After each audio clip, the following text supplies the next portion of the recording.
Hi, my name is Erin Panda. I'm an assistant professor and co-director of the Developmental Neuroscience Lab in the Department of Child and Youth Studies here at Brock University.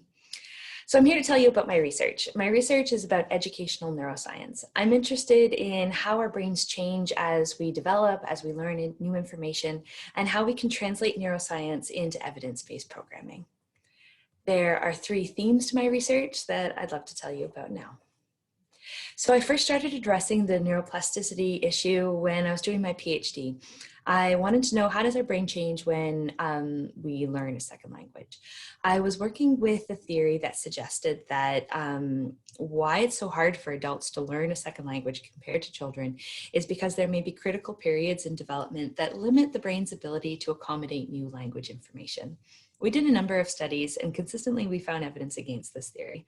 So we looked at people who were learning English as a second language, who acquired it as an adult, who spoke different languages as their first language, who had reached different levels of proficiency. We also did longitudinal studies following learners over time. We looked at processing as they learned word meanings, as they learned grammar, as they learned new sound structures in their second language.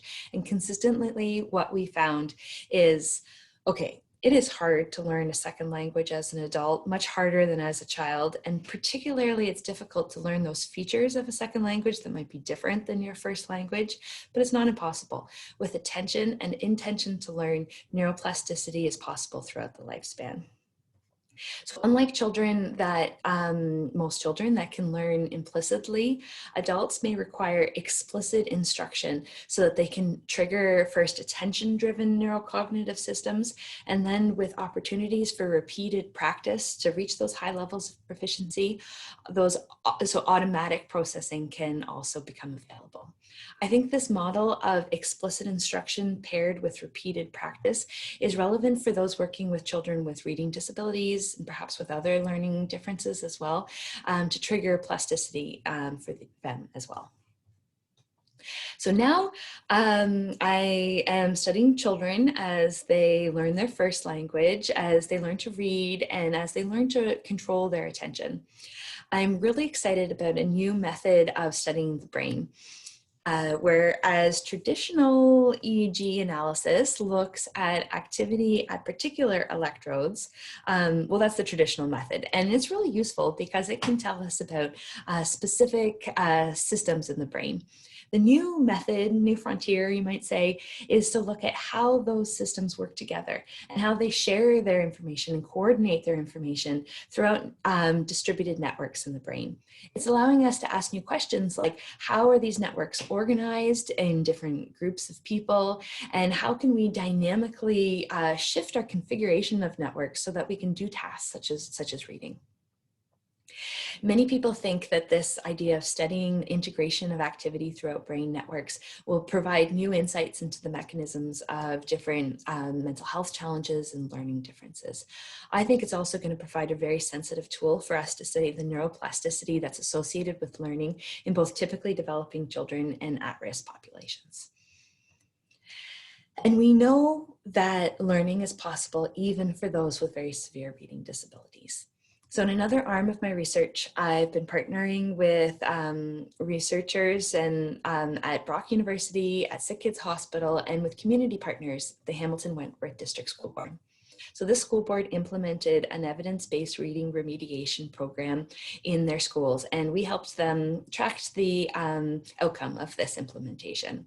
So we followed a large cohort of children that received 1 year long explicit instruction in phonetics and decoding, word decoding skills in either grade 2 or grade 3.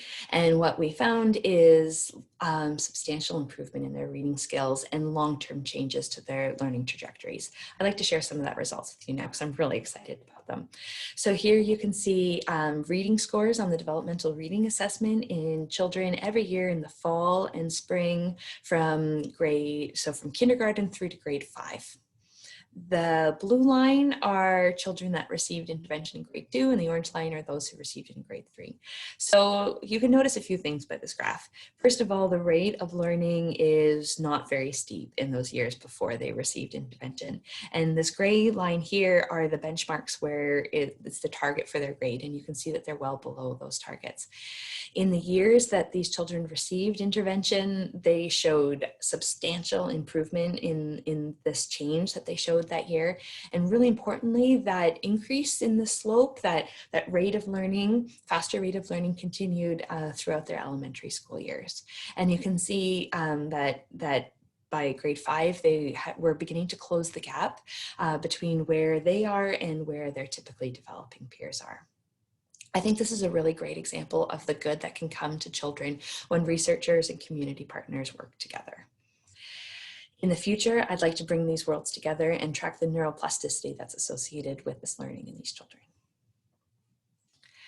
The next step in my research, once COVID is behind us, partners with Ida Tikok-Killick and Sid Galowitz here at Brock, as well as Pastone Mental Health. We want to know, how does brain network coordination support attention control in children, and how it may be different for children that have difficulties regulating their attention. So our plan is to follow children as they receive services at Pastone, and our goal is to contribute information to hopefully tease apart which children may ultimately benefit from which type of therapy. So yeah, thank you very much for listening. If any of this is interesting to you, please feel free to reach out. I'd love to hear from you. Thanks so much.